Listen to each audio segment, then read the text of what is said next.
எல்லாருக்கும் வணக்கம். நான் உங்கள் Srilakshmi. Welcome to Sri stories. So இன்றைக்கி நம்ம அருமையான ராகி சேமியா எப்படி பண்ணுறதுன்னு பார்க்கலாம். வாங்க வீடியோக்குள்ளே போகலாம். ஸோ இன்றைக்கி நான் அணில் ராகி சேமியா எடுத்திருக்கேங்க.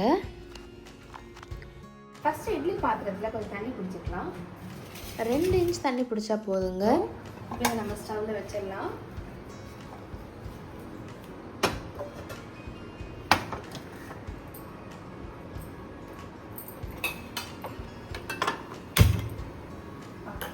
மீன்வைல் நம்ம இந்த ராகி சேமியாவை தண்ணியில் ஊற வைக்கணுங்க. கொஞ்சமாக உப்பு சேர்க்கணும்.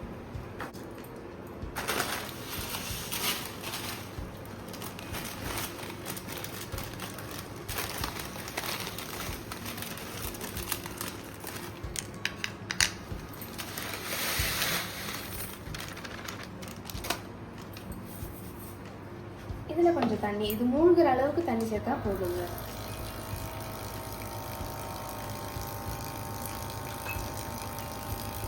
நான் முன்னாடி சொன்ன மாதிரி இதில் கொஞ்சம் உப்பு சேர்த்துக்கணும். இப்போது நான் சொன்ன மாதிரி இது தண்ணி பிடிச்சாச்சுங்க. இதை 6 நிமிஷம் ஊற வைக்கணும். ஓகே, ஸோ அதுக்குள்ளே நம்ம அந்த ஆனியன் அண்ட் சில்லிஸ் கட் பண்ணிடலாங்க. எனக்கு கொஞ்சம் ஆனியன் சரியாக கட் பண்ண வராதுங்க, மன்னிச்சிடுங்க ஃப்ரெண்ட்ஸ். ஏன்னா நானே இப்போ ஒரு 1 இயராக குக் பண்ண ஆரம்பிச்சிருக்கேன். ஆக்சுவலி எங்கள் மதர் டங் தெலுங்குங்க, அதனால நான் பேசுறதுல பிழை இருந்தால் மன்னிக்கணும்.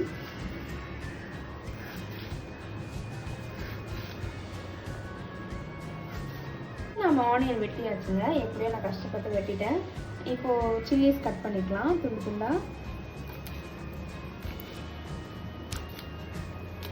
இப்போது இட்லி பாத்திரத்தில் தண்ணி வந்து கொதிச்சிட்டு இருக்குங்க. மீன்வைல் இப்போ நான் என்ன பண்ணுறேன்னா, இந்த இட்லி தட்டில் கொஞ்சமாக எண்ணெய் சேர்த்துக்கிறேன். தடவுனா போதும். இந்த குழியில் மட்டும் நம்ம சேர்க்க போகிறது இல்லை, இந்த ஃபுல் பிளேட்டும் கவர் பண்ணுற மாதிரி சேர்ப்போம்.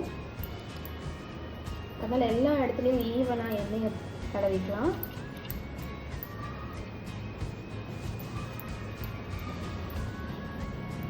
இப்போது இந்த ராகி சேமியாவை வடிச்சுக்கணுங்க.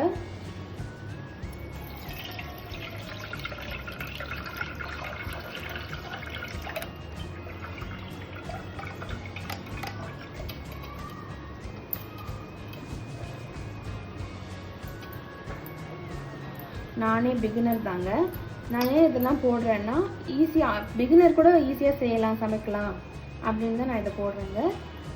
பிழை இருந்தால் மன்னிக்கணும்.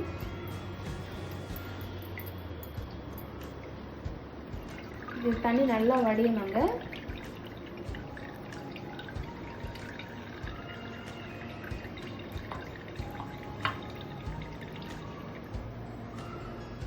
ஓகே, பாருங்க எவ்வளோ வடிச்சாலும் தண்ணி வந்துட்டே இருக்கு.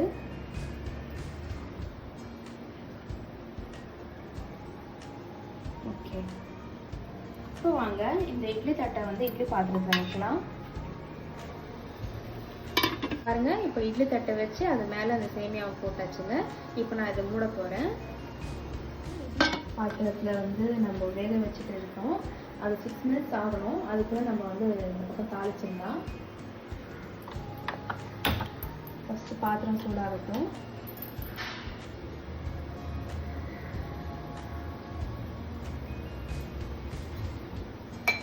இதில் கொஞ்சம் எண்ணெய் விட்டுக்கலாம். நான் வந்து யூஸ் பண்ணுறது வந்து நல்லெண்ணெய்ங்க. நீங்கள் கடலை எண்ணெய் யூஸ் பண்ணலாம், இல்லை அது உங்கள் இஷ்டங்க. எண்ணெய் சூடாகட்டும்.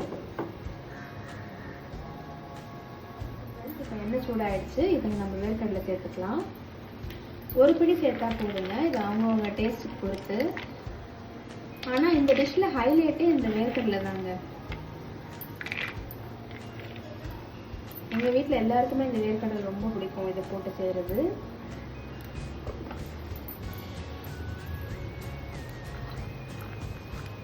இது வெடிக்கணுங்க, அது வரைக்கும் வதக்கணும்.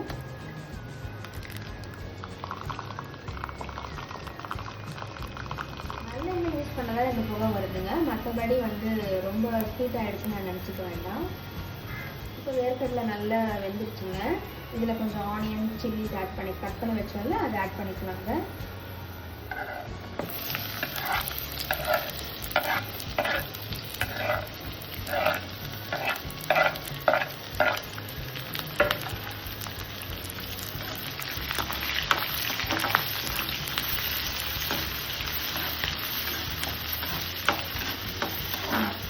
இப்போது ஆனியன் நல்லா வதங்கிடுச்சுங்க.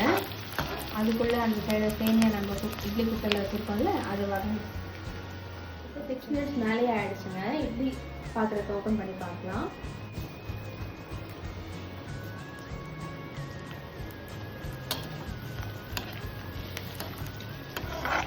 இங்கே நல்லா ஆனியன் நல்லா வதங்கிடுச்சு. இப்போ இங்கே சேமியாவும் ரெடி ஆகிடுச்சு. அதை இதில் சேர்த்துடணும்.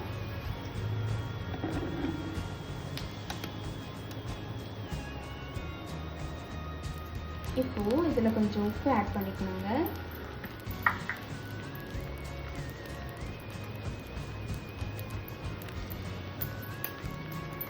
இப்போ நல்லா கலந்துக்கலாம்.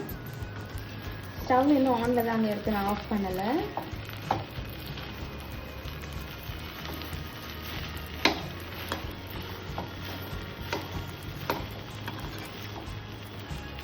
அவ்வளோதான் ஃப்ரெண்ட்ஸ், சுட சுட ராகி சேமியா ரெடி. இது டியூஸ்டேங்க. ஸோ யூஸ்வலாக டியூஸ்டே எங்கள் வீட்டில் மீன் குழம்பு தான். வாங்க இன்னைக்கு அப்பா என்ன வாங்கிட்டு வந்திருக்காருன்னு பார்க்கலாம்.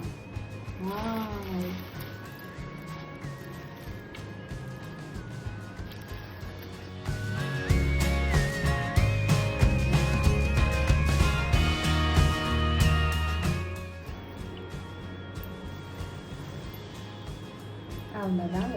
இதில் கொஞ்சம் இறா இருக்குங்க.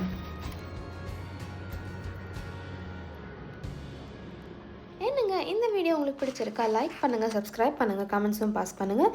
மேலும் இது போல் வீடியோஸ் பார்க்க பெல் ஐக்கன் அழுத்திக்கோங்க. பாய் பாய்.